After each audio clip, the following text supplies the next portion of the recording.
Hello and welcome to, I guess I kind of technically don't have a name for this podcast yet. I thought about calling it Highly Questionable, but then, you do that thing where you Google a name to see if someone's taken it. And I guess it's taken by some kind of ESPN sports podcast or something. And I mean, what are sports anyway? I mean, you hit a ball with a stick? What is that? We're here to talk about things that matter.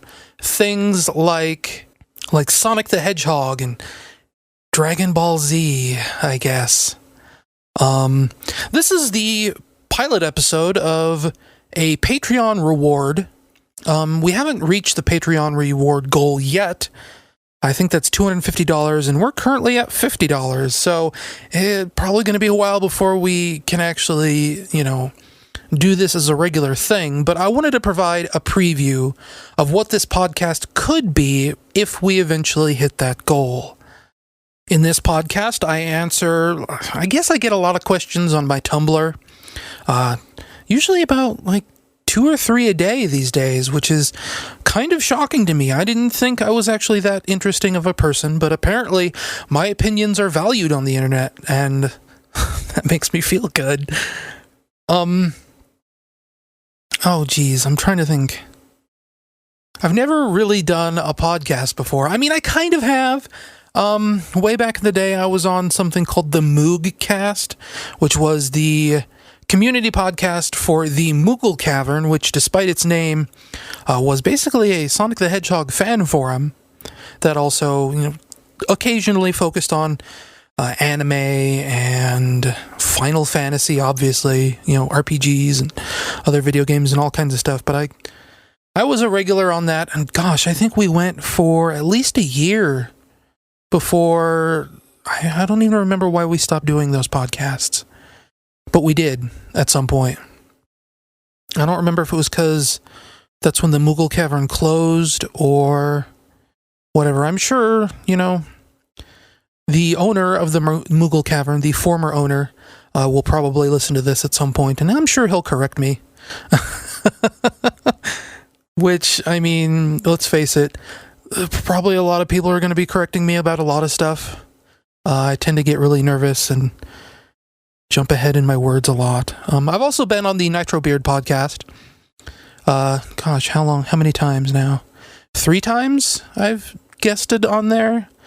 And, that's fun. I still get really nervous whenever I have to talk to them. But right now, I'm talking to you by myself. I don't have any guest stars right now. Though, a couple people did ask me, they said, if you need any help on the podcast, I'm here. So, I could have had someone along for the ride with me right now. But I decided to go it alone because these questions in particular, I've been collecting myself for the last, we'll say, 3 months. I've been plucking out the best questions people have asked me. And I'm going to be upfront right now. I kind of wrote out the text for all these answers already because, you get into this thing where someone asks you a question and you write out the answer and you think, wow, that is A, a really smart question, and B, I sound really smart in that answer. So, for at least this first episode, we're going to have a best of, I guess you could say. These are the specific questions that I thought were really good and were worth it to dedicate a podcast to. Oh, that sounds really lame when I think about it. But whatever. I'm trying to think if there's anything else I wanted to bring up before we jump right into it. I don't know.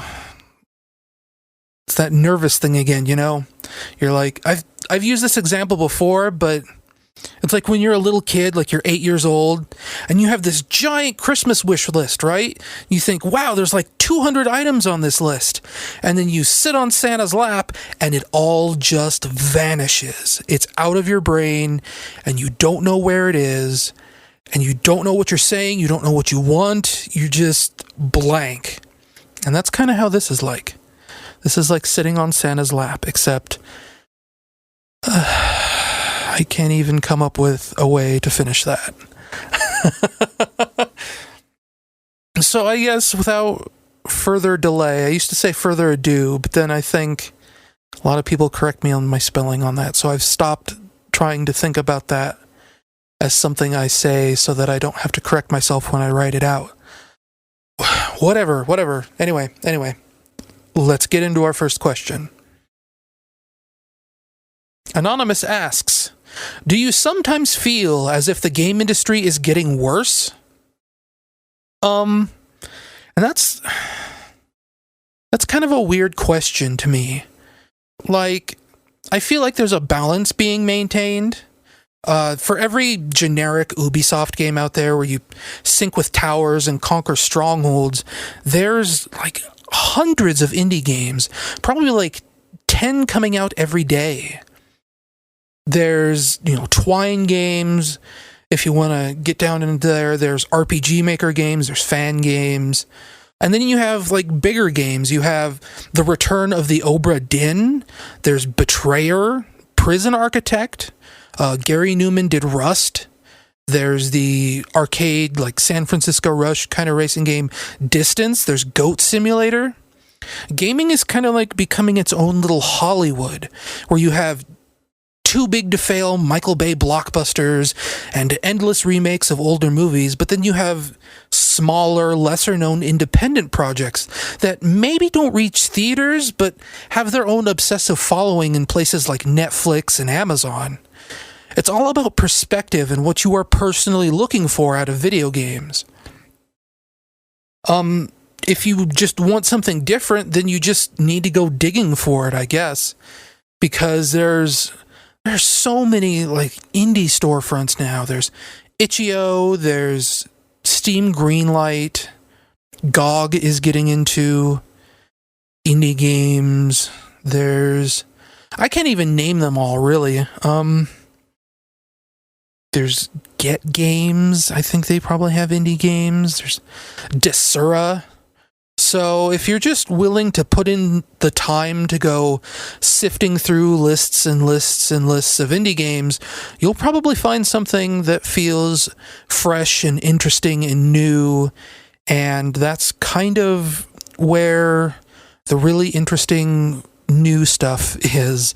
And I think I just repeated myself, but you get what I'm trying to say. Wow, that was a lot shorter than I thought it was going to be.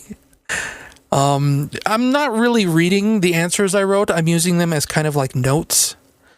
So I guess when I speak these aloud, I kind of condense what I wrote. But that's fine. That's why I queued up 5 questions so that we have plenty of time to get through these in a timely fashion. Obviously, if I had a guest with me, I'd probably have a lot more to discuss. I probably shouldn't whisper into the microphone. That's probably weird. Questions? Yeah, okay.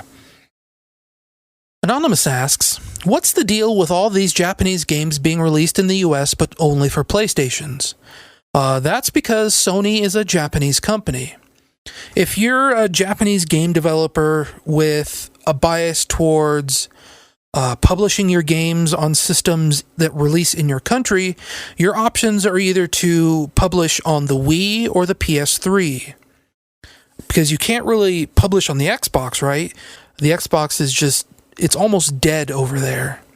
So the PlayStation 3 ends up being this really good place for Japanese developers to put their Japanese games, because the 360 doesn't sell, as I just said, and then you have the Wii, and the Wii is kind of underpowered, so it can't really handle certain types of games. So if you want to make a next generation game, it's the PlayStation or nothing. Like, look at Yakuza. Yakuza it sells crazy in Japan. And it's for the PlayStation 3. Sony Computer Entertainment is merely taking advantage of this fact. Games like Yakuza might not even be like 1/10 as successful in America as they are in Japan, but in America they have very dedicated, very hardcore fan bases who love those games. They love them like tons and tons and tons. And catering to those fans does a lot for the perception of the PlayStation brand. It's like Sony has this thing where they called like building the list, right? Where if enough fans suggest enough things, they'll do it.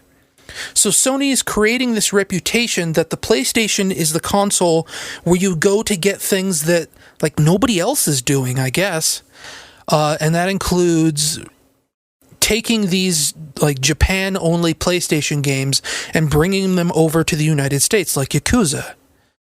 PlayStation is the place where they'll put you on a pedestal and cater to your every whim.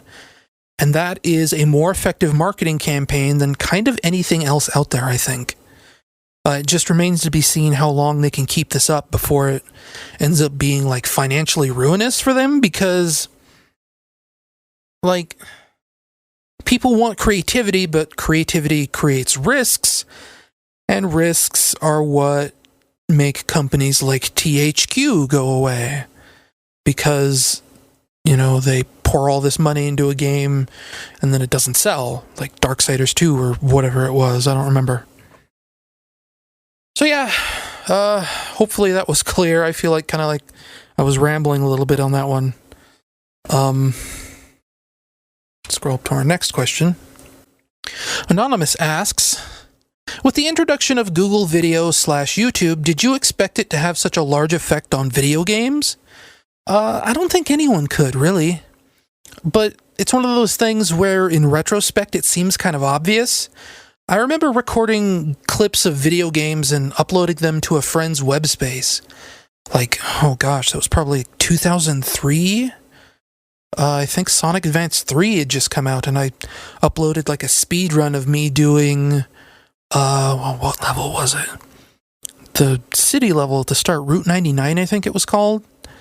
But that created a whole different issue of like, you know, people have the wrong version of the DivX codec, or maybe they don't even have it at all.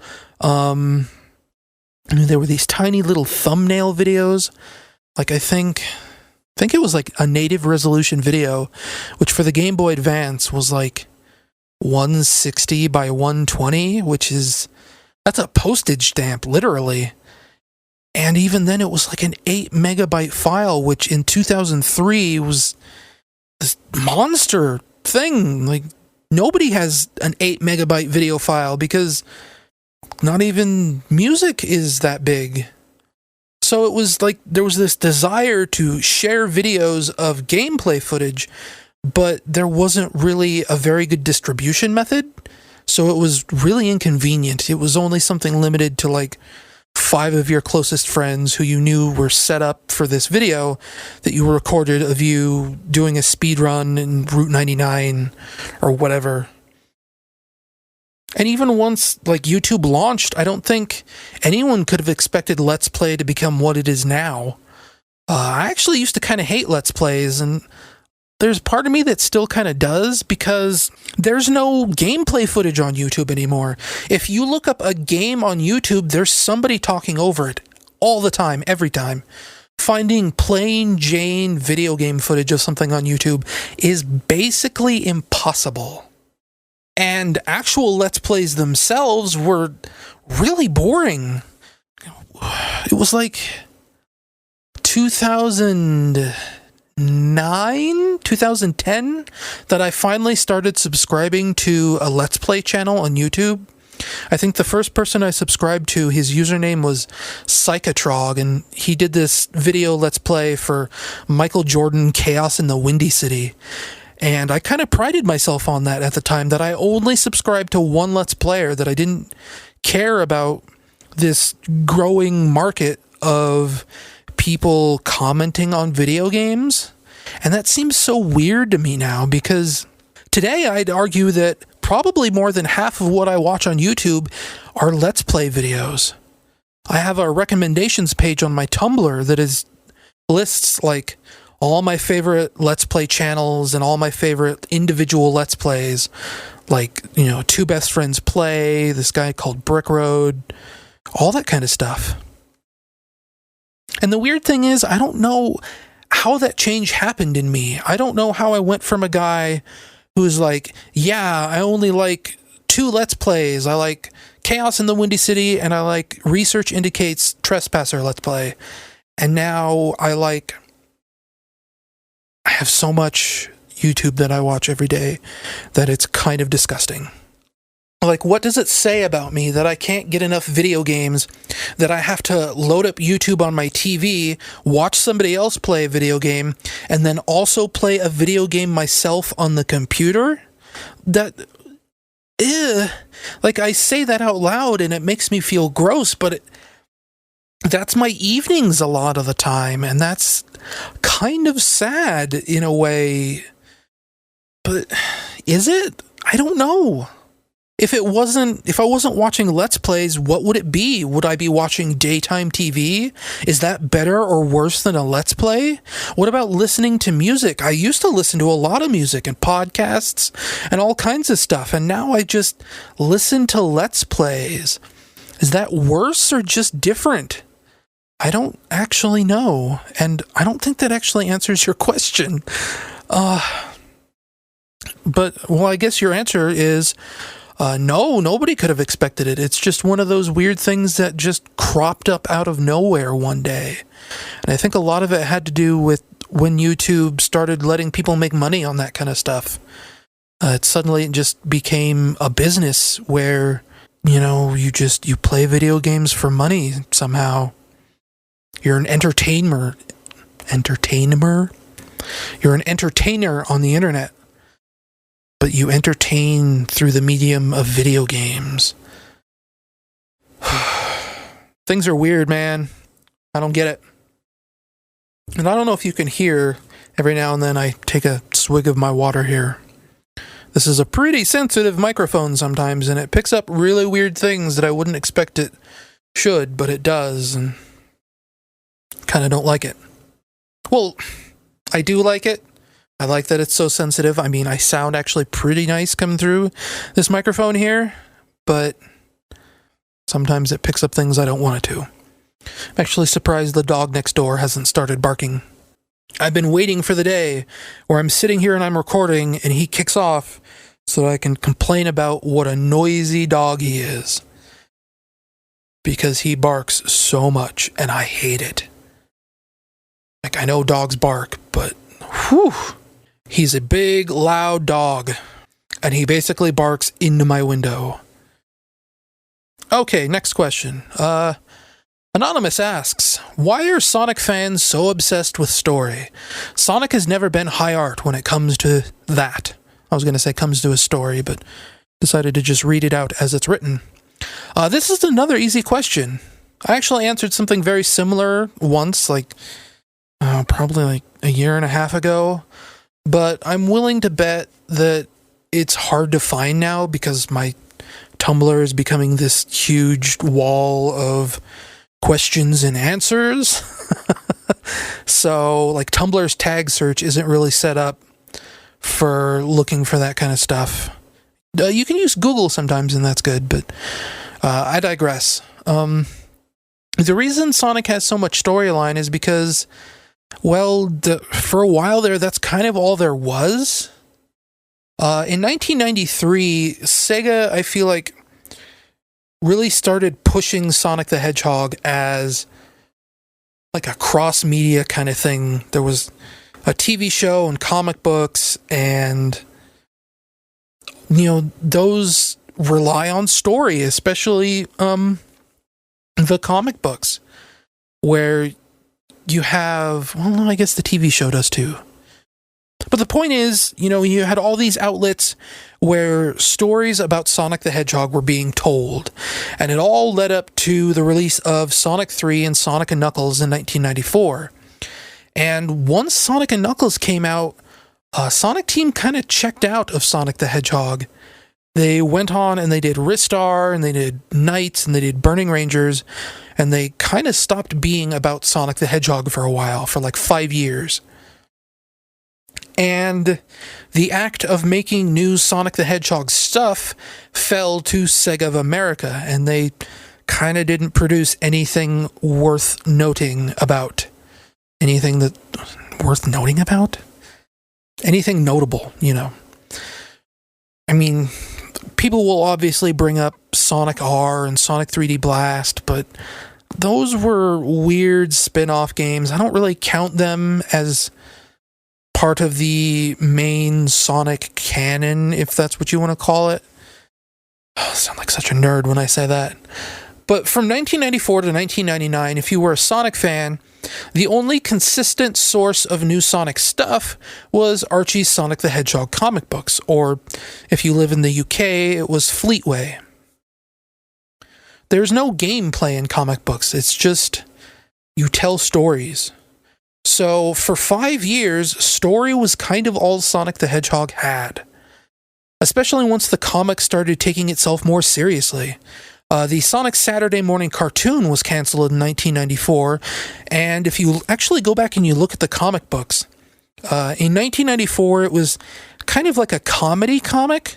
I think you had Scratch and Grounder from the weekday morning Sonic the Hedgehog cartoon, and it was all wacky slapstick humor and like basically Looney Tunes, really. Sonic the Hedgehog was acting like Bugs Bunny, more or less. And by 1995, after Sonic and Knuckles had come out, Archie's Sonic the Hedgehog comic kind of went through this transformation where it started to pick up where the show left off when it was canceled. Issue 19 of Archie's Sonic the Hedgehog comic book, I think it's called Night of 1,000 Sonics. I don't actually remember. That sounds right in my head. But that was always listed as the turning point for Archie's Sonic the Hedgehog comic book, where it started being more serious and less goofy. And that was, here, I actually have a link. I think that was like January 1995. It was like the first issue of that year. So within like 3 months of the TV show being canceled, November 1994, which was probably almost exactly the point where the TV show got canceled. And from then on, Archie's Sonic the Hedgehog comic book got darker, it got more serious. It started talking about Dr. Robotnik being this evil dictator with a roboticizer, and it fleshed out all the backstory, and it did all this stuff. And it was just this much heavier focus on narrative, and that's all you had. You either read Archie's Sonic the Hedgehog comic book, or you forgot Sonic the Hedgehog existed. And for, hundreds and hundreds and hundreds of issues, Archie's Sonic the Hedgehog comic book has been about this plot. And it's now like the second longest running licensed comic book in history. The only thing that's been running longer is the comic book adaptation of Conan the Barbarian, which I actually looked this up. I think it started at Marvel, and then it changed hands to like Dark Horse, and now it's Image Comics, or I'm probably mixing that up, but it's been through like 3 different publishers, and it's still going. There's still Conan the Barbarian comics coming out today, and it's based on this novel series from the 70s or like the 60s. It's really long running, and Sonic the Hedgehog will probably never beat it. But the point is, the Archie Sonic the Hedgehog comic has been going a really long time, and I don't think it's showing signs of stopping anytime soon. That is a lot of plot and narrative for anyone to focus on. It's like, at this point, you have people who know tons and tons and tons of information about the X-Men, and now you have people who know tons and tons and tons of information about Sonic the Hedgehog. It looks like I kind of got off tangent with my notes here. Something interesting here in my notes is that the concept of A Sonic the Hedgehog fan who's never actually played the games. Like, think about that for a moment. The comic book series has run long enough that you could be a fan of the comic books and never have touched a Sonic game. There are probably people out there like that. For them, Sonic the Hedgehog is just a story. And that story is approaching like issue 300 now. I think solicits for issue 275 came out like a month ago. Sonic the Hedgehog will probably hit 300 issues. You know who else has hit 300 issues? Batman, Spider-Man, legitimate comic books. So, some people like to cast the Sonic the Hedgehog comic books aside or automatically assume they are garbage because, they're Sonic the Hedgehog.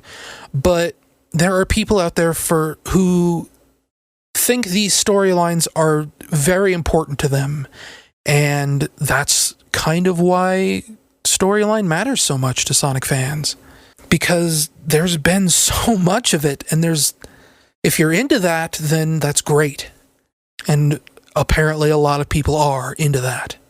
I'm kind of into that. Like, I criticize it a lot, but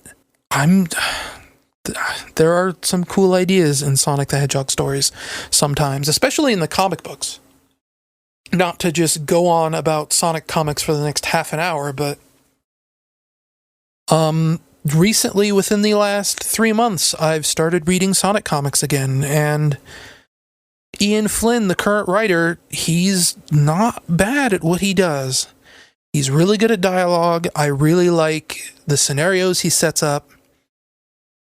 He's a good writer, and I think his talents have been slowly getting recognized more and more in the comic book industry as Archie spreads his talents around. I think he writes like 5 books for Archie now, and I think he even started writing something for not Archie, some superhero book. I don't remember the name of it right now, but yeah, that guy has talent, and it's a good thing that he's a Sonic fan, because it means that if you are into Sonic the Hedgehog storylines, he's writing some really good ones right now. So if you haven't, I don't want to turn this into an advertisement for the comic book.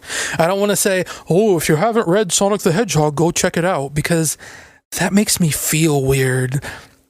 But I guess being a Sonic fan makes me feel weird like that. Like, I should just assume that it's always going to be garbage and that it's just my little cubby hole where nobody else comes into, because that would be weird, right? Like, ugh, oh, he's a Sonic fan, ugh. Keep him away from the kids, Margaret. Ugh. Okay. Oh, what time are we up to? 33 minutes. Holy Toledo. I didn't think this was going to take this long. I mean, I guess it makes sense. That's why I saved up 5 questions, and I think I probably spent at least 10 minutes of those talking about Sonic comics. Final question from Anonymous. Here, I need to take a drink of my water first because my throat. I'm not used to talking this much. Anonymous asks, what do you think about Steam letting mod developers sell their mods?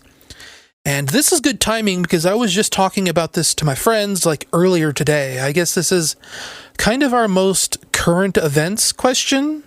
This was one of those things that will probably date this episode of the podcast quite a bit, because it was just announced like yesterday that Steam is letting mod developers sell their mods on Steam.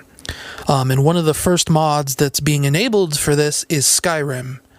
And there's like 17 mods up on the Steam Workshop right now that if you want, you can buy for $24.17. But yeah, selling mods, that's a thing now. And I think Valve has the best intentions, like they always do. They've been running their Team Fortress 2 program for a while now, where you submit mods to the Team Fortress 2 workshop, and then Valve looks them over based on, how highly rated they are, and then they make a decision on how to put them into the game.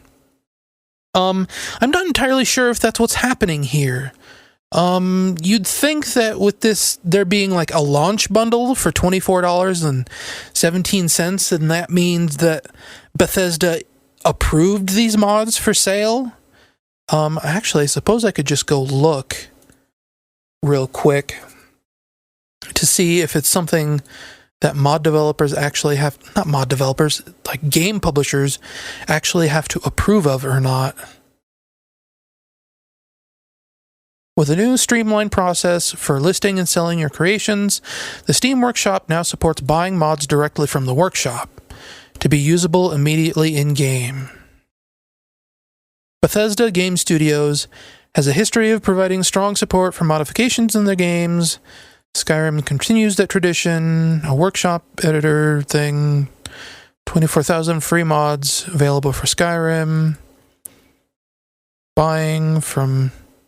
Oh, try any mod risk-free. That's actually not bad. So you can... If you buy a mod, you can refund it within 24 hours. I guess that's actually kind of smart, really. It doesn't actually say if Bethesda has to approve these or not. It just looks like there's a button on the workshop where you say, publish as paid item. Because, like I was saying, that's kind of the thing with Team Fortress 2, right? All the paid workshop content in Team Fortress 2 has to be approved by Valve. So you end up with this... I don't want to say finely curated because it's a whole other long rant about what TF2's become, but you end up with this really finely honed list of, I guess, professional feeling content, and that's not what's going to happen here. And I think that's where the primary problem in this is going to come from, is that I get the feeling this is going to become a big mess very, very quickly. I liken it to Let's Plays. 5-10 years ago, people were doing Let's Play videos, kind of just for the fun of it, because they wanted to show the world their favorite video game, piece by piece, and comment on each bit. And then YouTube enabled monetization, and suddenly you can make money doing a Let's Play. And then that market gets flooded with tens of thousands of people who aren't necessarily doing a Let's Play for the love of the game. They're doing it to get a paycheck.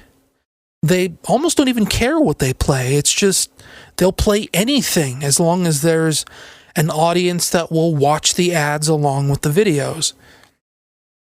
Guys like PewDiePie, who, must go through 100 games every year.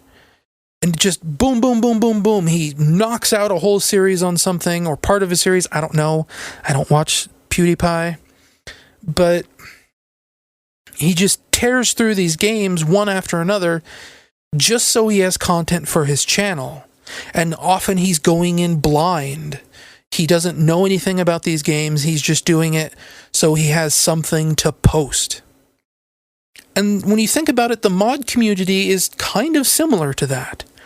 The mod community as it stands, or I guess as it stood before this change happened, was full of people who were making mods just because they loved being creative, right? Being creative was its own validation. Like, check out this totally sweet picture of Morrigan from Darkstalkers. Isn't that awesome? Yes, it's awesome. And that's all they needed. I can say this because, I was an artist. I technically am an artist. Well, whatever. But now mod making is going to become a market. People are going to start making mods just because they can get paid for it. Love and creativity is going to take a backseat to getting a paycheck. And certainly there's going to be people out there who are still doing it just for the creative, the creative spark they get from it, the validation of somebody just liking their work. And certainly those people probably those people do deserve to get paid for producing unique, interesting, and high-quality original mod content. One of the biggest steps you can take as an artist is getting out of this mentality that everything you do has to be posted for free. You have to learn to sell yourself, and that's really difficult to do. But it's a double-edged sword. If you open the floodgates for 10 good people, 100 bad people are going to wash in with them. This is actually something I was thinking about a couple weeks ago. A few years ago, there used to be this thing in the Gary's Mod community where people ripped the models from, I think, like Sonic Unleashed. I don't remember. It was either like Sonic Unleashed or Sonic 2006. And they refused to release them because they said, in their words, all the stupid furry kids were just going to make recolors for their OCs. Like, Banana the Hedgehog, which is this yellow hedgehog who really loves bananas or whatever. And at the time, that seemed kind of offensive to me because it's like, who cares? Let kids be kids, right? We've all been there. I've certainly been there. And I grew out of it. Don't stifle one person's creativity just because you think somebody else might misuse it. And now with this Steam mod stuff, it's kind of the same concept, but from a different perspective. Instead of holding back, a collection of models because you're afraid someone's going to misuse them, now it's like saying don't let people make money off of mods because there's going to be a lot of poorly monetized mods coming out. I can definitely see the good in a mod marketplace, but I know the signal-to-noise ratio on this kind of stuff.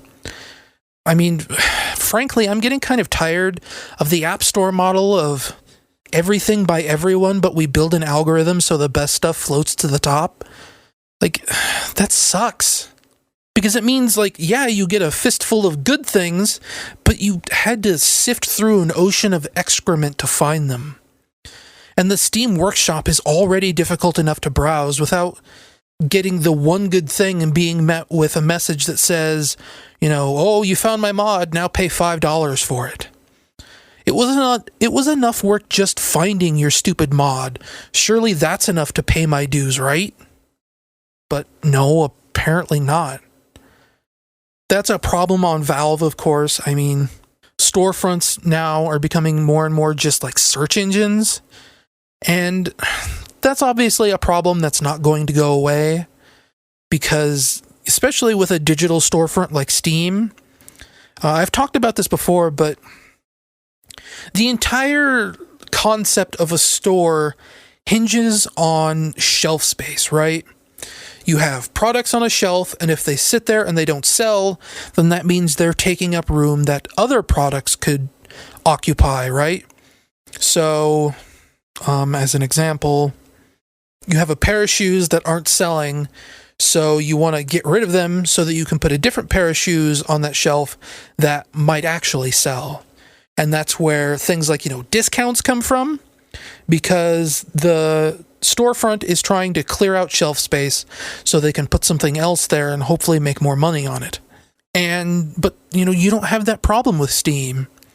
With Steam, you have a shelf that lasts forever.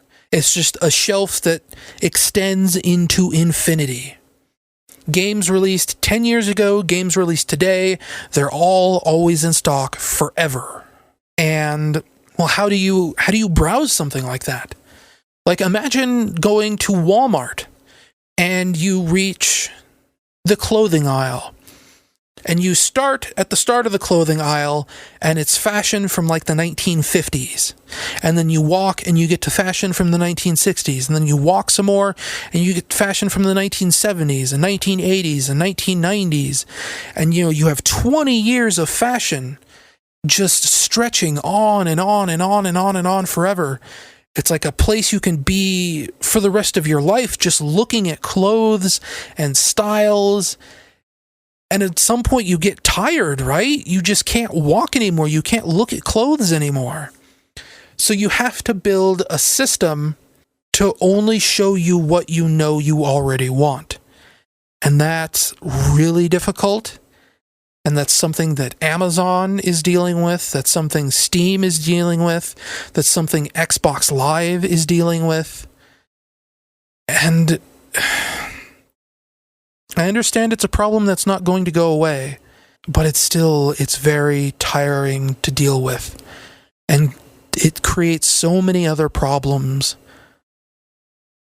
where they're basically trying to sell you things that you already know you want, instead of things like surprising yourself with things you don't know that you want. And that's where like recommendation systems come in. And at this point, I feel like I'm starting to ramble about storefront technology, but you get what I'm saying, right? That the Steam Workshop is already difficult enough to browse, and I don't want... See, when I say it, it doesn't sound good. It sounds like I'm being picky and weird. I don't know. I guess I just want free stuff. If we're boiling this down to the absolute basics of what I'm saying, it's that things are free right now, and I want them to stay free, and they're not going to stay free. And even bad people who make bad things are going to start charging for them, and that makes me unhappy. I feel like I'm probably selling my point a little bit short by boiling it down to that, but that's probably the gist of my argument. Whatever. It's a difficult thing. It's a weird time. I just hope that it all works out, because this could go south really quickly and in a really, really bad way. Like I'm sure we've all seen by now that image. I don't know if it's real or not. I suppose I could look. But somebody supposedly charging $99 for horse genitals in Skyrim. And that is exactly the example of why this is a bad idea. I don't like spending money, and introducing new ways to make me spend money, especially on crap that I'm not entirely sure I like, is frightening and annoying,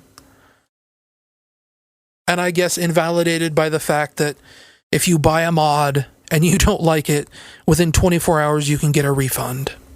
So maybe I just spent the last 10 minutes ranting about nothing. Podcast. And with that, that is a podcast, isn't it? I don't know if I'm going to do another one of these anytime soon. I'll probably start picking out, the really good questions again, and once I get 5 or 6 of those, maybe I'll do another one of these episodes. It'll probably be a few months, but this is definitely supposed to be an incentive for you to send money towards the podcast goal on my Patreon, which, if you don't know that URL, it is www.patreon.com/BlazeHedgehog, and Blaze Hedgehog is all one word. BLAZEHEDGEHOG. I was never a very good speller. But yeah, that's the podcast. Those are some answers, and thanks for listening. As I sit here and try and figure out, how do people end podcasts? I guess they end them kind of like this.